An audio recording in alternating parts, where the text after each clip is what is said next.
नमस्कार, जय हिंद बच्चों। स्वागत है आप सभी के अपने परिवार पीकेडी एजुकेशन हब पर। और हमने पिछली वीडियोज में देखा था कि बच्चों का क्या कट ऑफ था और मैंने बताया था कि आप लोगों के अगले वीडियोज में बच्चियों के लिए भी मैं कट ऑफ बताऊंगा। तो आज इस वीडियो में हम लोग बात करेंगे सेंट्रल हिंदू गर्ल स्कूल की बात कि उन लोगों का प्रीवियस जो क्लासेस में प्रीवियस एग्जाम्स में उनके कट ऑफ क्या थे। अगर आपके कट ऑफ जो है इस बार जो आप लोगों ने मिलाया होगा, ठीक है, अभी बहुत जगहों से आप लोगों ने मिलाया होगा, कुछ गूगल किए होंगे, लेकिन वो भी एक्यूरेट नहीं है। न मेरा एक्यूरेट है, न किसी और का एक्यूरेट है। एक्यूरेट कब मानेंगे उसकी भी हम प्रोसेस आगे बताएंगे कि आप लोगों का कितना सही है, कहाँ से मिलाएंगे तो वो काम करेगा, ठीक है। तो पिछली क्लासेस में तो मैंने सारी चीज़ें बता दी थी। क्या बताई थी कि कितने नंबर का होता है, कैसे क्या होता है, वो सारी चीज़ें, ठीक है।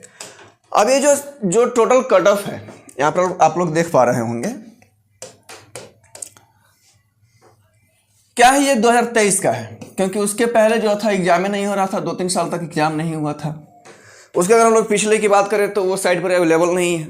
एक बच्चा बोला है कम से कम 5 सालों का बताइए, तो इसी प्रकार से आप लोग क्वेश्चन करेंगे तो हम लोग आंसर भी देते रहेंगे। तो 5 सालों का हमारे पास जो डेटा है वो नहीं है, और ना आप लोगों का जो ऑफिशियल वेबसाइट है उस पर भी नहीं है।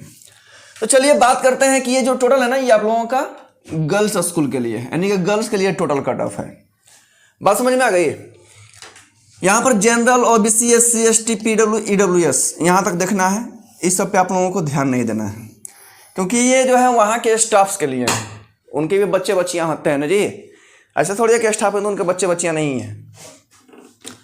तो यहाँ पर जो देख रहे हैं ये मैथ का है, ये बायोलॉजी का है, ये आर्ट्स का है, और ये क्या है, कॉमर्स का है।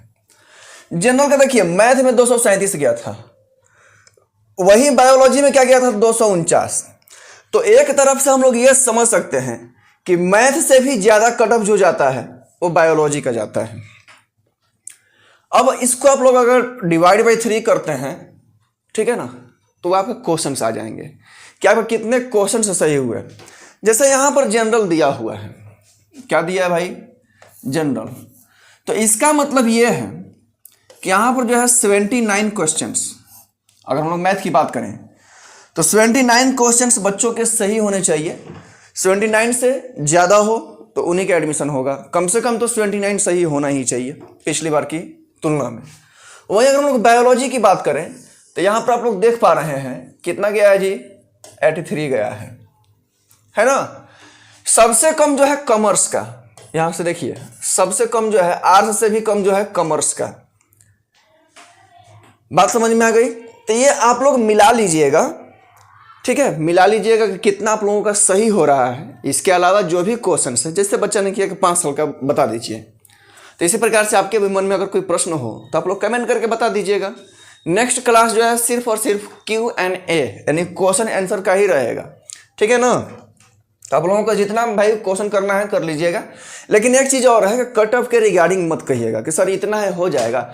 एक बार आप लोग इसको मिला लीजिए, अगर आपके इससे आसपास है, ठीक है ना, अगर ज़्यादा है तो और अच्छी बात है, कम है तो भी उम्मीद नहीं खोना है, क्योंकि इसमें एक और प्रोसेस होता है, आगे मैं बताऊंगा, ठीक है ना। अगर आपका थोड़ा सा कम है तो भी कोई बात नहीं, लेकिन इसके आसपास, ज़्यादा कम नहीं होना चाहिए। ऐसा नहीं कि 5-10 क्वेश्चन के आंसर अंदर आप लोग बता रहे हैं, तो उतना नहीं चलेगा, कम से कम 2-3 प्रश्न तक चल सकता है। तो कट ऑफ देखने के बाद अभी हमने जो बताया कि कोई एक्सपेक्टेड कट ऑफ बता ले, मैं ही क्यों ना बता लूँ, लेकिन वो एक्यूरेट सही नहीं होगा जब तक वो ऑफिशियल कट ऑफ नहीं आ जाएगा। बात समझ में आ गई ना। वैसे आप लोग खुद से मिला लीजिए, इधर उधर से थोड़ा सा करके मिला लीजिए, ताकि एक दिल में शांति रहे, संतोष रहे। यही नहीं करना है, 12वीं के बाद 13वीं इसीलिए किया जाता है कि आत्मा को शांति मिल जाए, है कि नहीं। तो देखिए यहाँ पर जो आप लोगों ने अगर ये PDF डाउनलोड किए होंगे फॉर्म भरते समय, नहीं भी किए होंगे तो कोई बात नहीं, इसमें जितनी भी जानकारियाँ हैं इस PDF में, ठीक है ना, हम धीरे धीरे आप लोगों को दे देंगे। ये तो सारी चीज़ें आप लोगों का एग्जामिनेशन था, है ना, ये एग्जामिनेशन था, 3 मई तक एग्जामिनेशन चला था। जो हम लोगों ने आंसर की दिया है उसी को कहते हैं उत्तर कुंजी। क्या कहते हैं, उत्तर कुंजी, जो कि 15 मई को, इसी महीने के 15 तारीख को आप लोगों के वेबसाइट पर उपलब्ध हो जाएगा। वो उस उत्तर कुंजी से आप लोग मिलाइएगा कि अब आपके प्रश्न कितने सही हो रहे हैं, क्योंकि ऑफिशियल तो भाई ऑफिशियल तो मानना ही पड़ेगा। लेकिन कभी कभी क्या होता है, चाहे कोई भी बोर्ड हो, कोई भी सिलेक्शन बोर्ड हो, ठीक है ना, वो चाहे किसी भी आप लोगों का नौकरी के लिए भी हो तो कोई बात नहीं, वो क्या करता है कि पहले एक आंसर की जारी कर देता है। जैसे कि यहाँ पर 15 मई को जारी करेगा। बात समझ में आ गया? अगर किसी को कुछ आपत्ति लग रहा है, जैसे आंसर की देगा तो उसमें 100 तक का आप लोगों का आंसर रहेगा। हालांकि उसको हम अगले वीडियो में दिखा देंगे कैसा रहता है। एक दो क्वेश्चन उसमें से खाली भी रहता है, ठीक है, एक दो क्वेश्चन खाली भी रहता है। जैसे यहाँ पर कह रहा है कि अंतिम उत्तर कुंजी के पोर्टल पर उपलब्ध की तिथि, ये 15 मई को आएगा। लेकिन ये क्या कह रहा है, अंतिम उत्तर कुंजी पर आपत्तियों के पंजीकरण की तिथि। जैसे मान लो कि वो आप लोगों को आंसर की दिया, जैसे मान लो कि पहले क्वेश्चन का आप लोगों के अनुसार, सभी लोगों के अनुसार या किताब के अनुसार डी होगा, ऑप्शन नंबर डी होगा, लेकिन उसने क्या दिया है, पहले का लिख दिया है ए, तो यहां से तो आप लोगों का सही होगा, लेकिन इसका क्या हो जाएगा, गलत होगा कि नहीं होगा? ऐसा सभी में होता है, ये नॉर्मल चीजें हैं, बाद में सुधार के मिलता है। तो वही दिया है कि मान लीजिए कि आपके अनुसार ये डी हो रहा है और उसके अनुसार ए आ गया है, जो कि गलत है, तो उसी को सुधार करके एक बार और रीचेक करके 16 और 17 मई को, यानी कि उसके अगले एक दो दिनों में फिर से अपलोड कर दी जाएगी। प्रीवियस हटा दिया जाएगा। जो 15 मई को आएगा, अगर उसमें कुछ गलतियां पाई जाती हैं तो उसको हटा करके 16 और 17 मई को फाइनल आंसर की, एक होता है आंसर की, एक होता है फाइनल आंसर की, ठीक है, तो वो आपको देखने को मिल जाएगा। बात समझ में आ गई? अगर किसी प्रश्न पर आपको आपत्ति दर्ज करानी है कि लग रहा है कि कोई प्रश्न ही गलत है, कभी कभी होता भी है, तो उसके लिए आपको 100 रुपये का RTI करना होगा, उसके पोर्टल पे जाना होगा और अपनी आपत्ति दर्ज करानी पड़ेगी, जिसके 100 रुपये लगेंगे। ये सभी में होता है। अगर आपको लग रहा है कि क्वेश्चन गलत है तो बहुत सारे लोग क्लेम करते हैं, इसको कहते हैं क्लेम फी। बात समझ में आ गया ना? फिर अंतिम उत्तर कुंजी को अपलोड करने की तिथि, देखिए अंतिम दिया है, यह अंतरिम होना चाहिए था, अनंतिम लिखा है लेकिन अंतरिम होना चाहिए था, वहां पर अंतरिम नहीं लिखा है, ठीक है। अंतिम यानी कि ये लास्ट होगा, ये आप लोगों का 25 मई को आ जाएगा। आप लोगों को फाइनल जो है ना इसी से मिलाना पड़ेगा कि आप लोगों के कितने क्वेश्चन सही बन रहे हैं, कितने क्या बन रहे हैं। जो 25 मई को आ जाएगा, मान लो कि 15 मई को दिया, उसमें बच्चों को लग रहा है कि गलत है, हम क्लेम करेंगे। क्लेम करने के बाद उसमें सुनवाई होगी, उसको सुधारा जाएगा, जो भी चीज़ें हैं, ठीक है। और इसी प्रकार से सुधार करके लास्ट आंसर की जो आएगा वो 25 तारीख को आएगा, और 25 तारीख से मिला लेंगे, तब उसके बाद आप लोग कंफर्म हो जाएंगे कि क्या होता है। अभी मैंने बताया कि अगर कम भी हो, जो अभी हम लोगों का पिछले साल का कट ऑफ था, उससे अगर थोड़ा सा कम भी हो तो कोई घबराने की बात नहीं है। क्यों? अब इसको हम लोग आगे समझेंगे। इसके लिए 2 ही प्रोसेस है। सबसे पहला जो है सेकेंड लिस्ट का, बहुत सारे क्लास के लिए सेकेंड लिस्ट भी जारी होते हैं। जैसे मान लो कि पहला लिस्ट आया, पहली बार कट ऑफ दे दिया, उस कट ऑफ के अनुसार पहला लिस्ट जारी कर दिया कि इतना से इतना रोल नंबर तक बच्चे आएंगे, इस क्लास के इतने बच्चे आएंगे।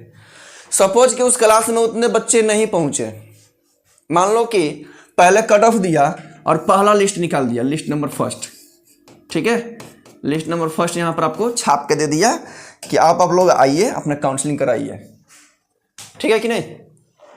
तो मान लो कि इस लिस्ट में 50 बच्चों का नाम है, 50 स्टूडेंट्स, लेकिन उस दिन जिस दिन समय दिया था किसी कारणवश या किसी को मन नहीं होगा या कुछ मतलब कि हो गया आपातकाल, ठीक है ना, तो यहां पर पहुंचे कितने भाई, 35 बच्चे। तो अभी उसके जो है 15 सीट क्या हो गए भाई, वैकेंट में रह गए ना, इसमें वैकेंट रह गए। बात समझ में आ रही? तो उस 15 सीट के लिए फिर से एक और लिस्ट आएगा।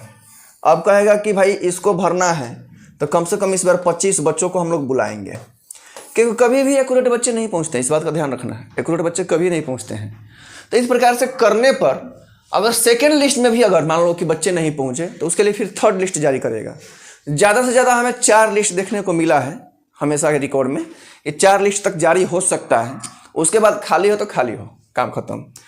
दूसरा होता है इसमें, ये तो पहला प्रोसेस मैंने आप लोगों को बताया, दूसरा होता है इसमें एक पेड शीट। क्या होता है भैया? पेड शीट होता है। पेड शीट का क्या मतलब होता है? ऐसा नहीं कि आपने एंट्रेंस एग्जाम निकाल लिया तो आपका पैसा नहीं लगेगा, पैसा बहुत कम लगता है, वो पूरे एनुअल 1 साल के लिए लगता है। कितना लगेगा हम लोग बताएंगे, ठीक है ना। हमारे पास लिस्ट है, हम लोग अगले वीडियो में उसकी चर्चा करेंगे। पेड शीट में क्या होता है कि जैसे मैंने बताया कि अगर मान लो कि कट ऑफ से आपका 1-2 क्वेश्चन पीछे है, 1-2 नंबर पीछे है, तो आप पेड शीट के लिए अप्लाई कर सकते हो, वहाँ पर काउंसलिंग में जा सकते हो कि मेरा बस 1 ही नंबर कम है। वहाँ पर क्या होता है कि मान लो कि आपका 5 के पूरे 1 साल का फी लग रहा है एंट्रेंस के थ्रू, और आपको लेना है पेड शीट के थ्रू, तो जस्ट इसका डबल लगेगा। क्या लगेगा? 2 टाइम्स लगेगा पूरे 1 साल के लिए। और पेड शीट जो है टोटल मिलाकर के 20 पेड शीट है, 20। तो घबराना नहीं है, 1-2 क्वेश्चन आप लोगों का कम आ रहा है तो भी नहीं घबराना है, ज़्यादा रहे तो भी नहीं घबराना है। अब मैंने बता दिया कि अंतिम हम लोग आंसर कट ऑफ जो है वो कैसे मानेंगे। आपके बाकी आप लोगों के पास जो ये है सारी सुविधाएं भी हैं उसमें, तो इसमें ये निराश नहीं होना है कि ऐसे हो जाएगा, ऐसे हो जाएगा, ऐसे हो जाएगा। बात समझ में आ गई? दूसरी बात ये है कि आप लोग ये जो है ना रिसेंटली कट ऑफ, क्योंकि मैं आप लोगों को जब क्लास दे रहा था तो उस समय भी बताया था कि हम लोग भरे 10 ईयर का प्रीवियस ईयर पेपर कर रहे हैं, लेकिन जो रिसेंटली एग्जाम हुआ था 2023 में उसके अनुसार ही चलेंगे, और उसी के अनुसार जस्ट उसी का बेस्ट पर इस बार का भी एग्जाम हुआ। ऐसा नहीं है कि 2012 के अनुसार दे दिया, नहीं, 10 साल का हम लोग सीख रहे थे कैसे कैसे कैसे कैसे इसका पैटर्न ने चेंज किया है, और 2023 के ही अनुसार इसका दिया था। तो ये मान के चल सकते हैं कि आप लोगों को कट ऑफ इसी के आसपास रहना है, क्योंकि इस समय इस बार जो था ना स्टूडेंट की संख्या भी कम थी। जो हमने पिछले वीडियो बनाया था उसको भी आप लोग देख लीजिएगा, उसकी लिंक जो है आपको डिस्क्रिप्शन में मिल जाएगी, कि उसमें फैक्टर्स क्या क्या है, कट ऑफ कैसे बढ़ता है, कैसे घटता है, बहुत सारी चीज़ें आप लोगों को सीखने को मिलेंगी।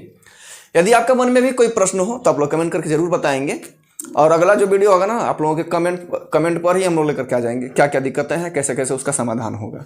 ठीक है, बाकी मिलेंगे आप लोगों से नेक्स्ट वीडियो में, तब तक के लिए जय हिंद।